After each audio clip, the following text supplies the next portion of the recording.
status pelajarnya tidak akan hilang. Mereka tetap statusnya adalah pelajar SMP A, SMA B, dan kemudian tetap mereka belajar sebagaimana biasa, tapi pola hidup yang dirubah. Satu, misalnya jam tidurnya harus jam 8, itu kan susah tuh. Kalau di rumah nggak bisa. Dua, bangunnya harus jam 4 pagi. Tiga, begitu bangun harus mandi. Setelah mandi mereka membereskan ruang tidur mereka.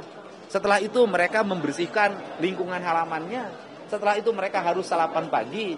Setelah itu mereka pergi ke sekolah. Sore harinya nanti mereka belajar berolahraga, bersepak bola, main voli, latihan baris berbaris, push up, sit up. Yang itu saya lakukan dulu ketika SMA.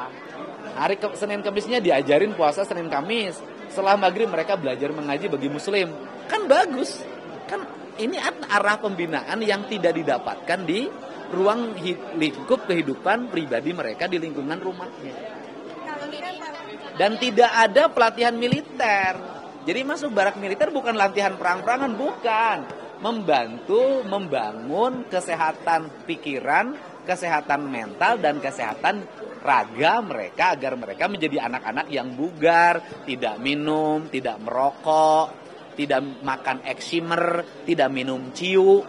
Yang itu obat-obatan itu marak di mana-mana. Kalau ini tanggal 2 Mei berarti mulai diterapkan di mana saja, bagaimana sih? Beberapa daerah ada yang sudah menyediakan, kan kewenangannya ada di Bupati Wali Kota juga, bukan hanya kewenangan di provinsi. Nah, saya di tanggal 2 akan menyelenggarakan itu di Kota Bandung.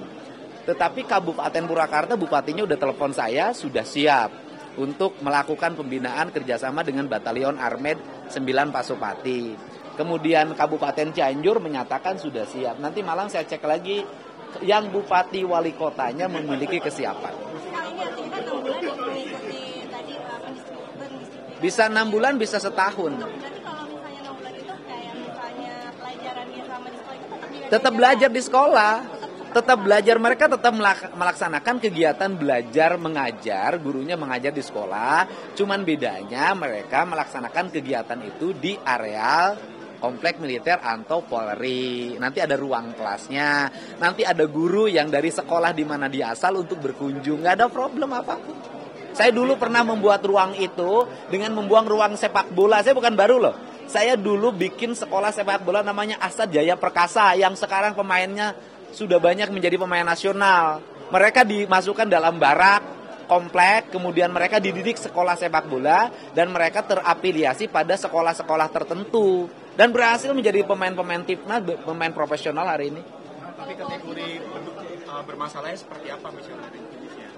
Untuk kategori seperti apa? Tukang tawuran, tukang mabuk, tukang main Mobile Legend, yang kalau malam kemudian tidurnya tidak mau sore, ke orang tuanya melawan, melakukan pengancaman, di sekolahnya bikin ribut, bolos terus, dari rumah berangkat ke sekolah, pas sekolah nggak nyampe. Kan kita semua dulu pernah gitu ya. Udah ada koordinasi dengan Kementerian Pendidikan Dasar dan Menengah kan? Ya begini, ini kan kita, kalau koordinasi kan tentu Kementerian Pendidikan Nasional, Pendidikan Dasar dan Menengah kan sudah melihat langkah-langkah yang dilakukan di Jawa Barat. Kenapa? Coba gini deh ukurannya, kebijakan ini sangat disetujui oleh orang tua, dicek di media sosial, siapa sih yang paling mendukung terhadap kebijakan saya? Rakyat Jawa Barat. Siapa yang menentang? Para elit. Nah pertanyaannya, elit-elit ini ngurusin nggak anak-anak yang tawuran tiap hari? Elit-elit ini ngurusin nggak tuh anak-anak yang di kolong jembatan tidurnya tiap hari? Kan nggak ada yang ngurusin. Cuman komentar aja bisanya. Itu dalam bentuk himbauan atau nanti akan diturunkan dalam bentuk aturan resmi lewat Dinas Pendidikan? Hari ini kita sudah bikin surat edaran gubernur. Mungkin hari ini surat edaran gubernur sudah saya siapkan. Kepala sekolah sudah kita kumpulkan. Dinas Pendidikan Kabupaten Kota sudah kita kumpulkan. Kemudian Kepala Kementerian Agama, Kantor Kementerian Agama Kabupaten Kota sudah kita kumpulkan. Sudah bertahap. Nanti saya tuh punya kebiasaan buat opini dulu, kemudian sosialisasikan dulu, baru bikin surat edarannya. Kalau dulu enggak surat edaran, terus habis itu enggak berfungsi surat edarannya. Saya enggak. Kalau koordinasinya dengan pejabat militer ini seperti apa, Pak? Kita kan sudah ada MOU dengan Mabes TNI Angkatan Darat. Kita juga kan memiliki kesamaan visi dan misi dengan Polda, dengan Kodam. Para bupati wali kota memiliki sinergi dengan Kapolres dan Dandim dan batalion-batalion di setiap daerah. Nggak ada problem. Kang, ini terkait audit dana hibah, ini progresnya gimana Kang? Karena kan belakangan juga ya. Oke, dana hibah saya sudah identifikasi. Kemudian saya sudah pilah-pilah mana hibah mandatori, mana yang bukan mandatori. Mana yayasan yang kemudian mana hibah di bawah 100 juta, mana hibah di bawah 500 juta, mana hibah di atas 500 juta, mana hibah di atas 1 miliar, mana hibah di atas 5 miliar, mana hibah di atas 40 miliar. Saya sudah punya identifikasi itu. Dalam waktu dekat kami akan melihat dari sisi aspek auditnya. Setelah audit nanti kami lihat kecenderungannya seperti apa. Setelah kecenderungannya kami baca, pemainnya siapa, arahnya kemana, kami akan membawa ini ke ranah hukum agar menjadi pembelajaran penting, tidak terulang persoalan serupa. Kang, ini audit ini kira-kira bisa menyelamatkan berapa besaran APBD Jabar? Kalau menyelamatkan tidak akan, kan duitnya udah dikeluarin. Paling mereka harus mengembalikan, kan gitu loh. Ada dorongan Ya kalau nanti ditemukan bahwa auditnya ternyata SPJ-nya fiktif, ya pidana korupsi, kan gitu loh. Tetapi yang paling utama adalah menyelamatkan keuangan Provinsi Jawa Barat ke depan. Termasuk kan kami kemarin sudah melakukan realokasi anggaran. Realokasi anggaran itu sesungguhnya adalah penyelamatan keuangan negara. Melakukan penundaan terhadap belanja hibah yang kemarin pernah diramaikan itu, sesungguhnya kami lagi menyelamatkan keuangan itu agar belanja hibah ke depan tepat sasaran, tidak jatuhnya pada itu-itu juga, besarannya terukur, dan lembaga-lembaganya jangan sampai ada lembaga dadakan. Karena sistem menyimpannya bukan hanya di dana hibah, simpan menyimpannya itu ada dititipin di lembaga ini, ada dititipin di lembaga ini, ada dititipin di lembaga ini, lembaganya ada yang disimpan di lembaga yang berada di Provinsi Jawa Barat, ada yang di kabupaten kota. Dan kan saya sudah tahu alurnya ini semua, sehingga yang muncul ke permukaan itu adalah dorongan ketidakpuasan politik atas kebijakan-kebijakan yang saya buat, yang kebijakan itu sesungguhnya untuk menyelamatkan keuangan daerah Provinsi Jawa Barat agar melahirkan keuangan yang transparan, akuntabel, dan berkeadilan. Soal wacana RUU Ormas, ada tanggapan soal itu?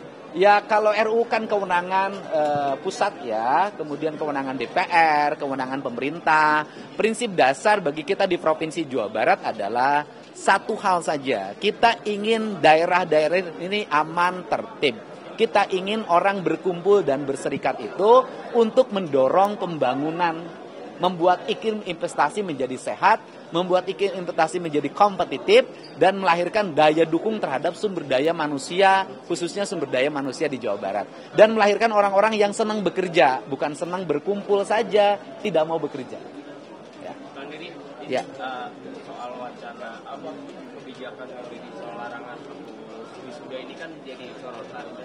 Kemudian tadi ditanggapi oleh Pak Mendikbud, itu kalau bisa ya dikembalikan saja kepada persetujuan orang tua dan wali. Begini, Secara teori itu adalah tergantung kemampuan orang tua dan persetujuan orang tua. Kan orang jangan ngelihat ke atas. Saya ini hidup bergaul dengan masyarakat dalam setiap hari. Tapi orang tua itu tidak akan kuat manakala sekolahnya menyelenggarakan. Anaknya nangis, anaknya ngambek, anaknya merasa di lingkungannya menjadi terpinggirkan sehingga orang tuanya terbebani. Akibat orang tuanya terbebani, pinjem bank emok, udah deh. Pinjem bank keliling, pinjem pinjol, angka kemiskinan di Jawa Barat akan semakin meningkat. Orang Jawa Barat itu per RT itu sudah ada kumpulan 10 orang, itu pengeluaran tenir dan rata-rata dipakai biaya sekolah, studi tour, outing class, kredit motor gitu loh. Jadi bagi mereka yang hanya melihat di Jakarta, itu tidak akan pernah tahu kehidupan masyarakat yang real. Saya ini hidupnya di tengah-tengah masyarakat dan saya ini tiap hari itu nanganin orang yang numpuk di rumah saya, di rumah dinas. 100 orang mengadu hal yang sama. Jadi bagi saya hari ini akan tegak lurus. Saya akan lebih mengutamakan melakukan pembelaan terhadap rakyat Jabar, merubah sistem hidupnya, meringankan beban mereka, dan mereka harus bersekolah sampai SMA. Saya tidak akan mendengar siapapun. Yang penting saya sebagai Gubernur Jabar bertanggung jawab terhadap kesejahteraan rakyat Jabar. Kang Deddy, lagi boleh nggak? Ya. Ini viral di SMA yang daerah Bandung. Ada guru meminta siswanya bikin gambar alat kelaminnya sendiri? Ya, kalau guru itu ada, ya kan, kalau guru itu ada, sebutin gurunya di mana, SMA mana, besok saya berhentikan. Ya. Ngecek langsung ya Bang? Iya, kita cek langsung. Pokoknya kita tidak akan ada toleransi guru-guru yang tidak mencerminkan spirit pendidikan. Kang, terkait pengaduan mantan pemain sirkus Oci Taman Safari gimana? Sudah tadi bertemu. Ya, hasilnya nanti saja lihat tayangannya di YouTube saya malam. Terima kasih. Ada nih soal Cirebon diusulkan sebagai daerah istimewa. Ada sudah dengar soal itu? Kenapa? Cirebon diusulkan sebagai daerah istimewa, sudah dengar soal itu? Iya, kita sih selama itu untuk kepentingan dan kesejahteraan rakyat Cirebon nggak ada masalah. Kan seluruh rangkaian itu adalah bagian dari upaya kita menghargai culture atau kebudayaan, menghargai sejarah, dan menghargai masa depan. Saya sebagai gubernur akan mendorong siapapun, kelompok manapun yang memiliki cita-cita membangun keistimewaan setiap daerah. Ya. Ya.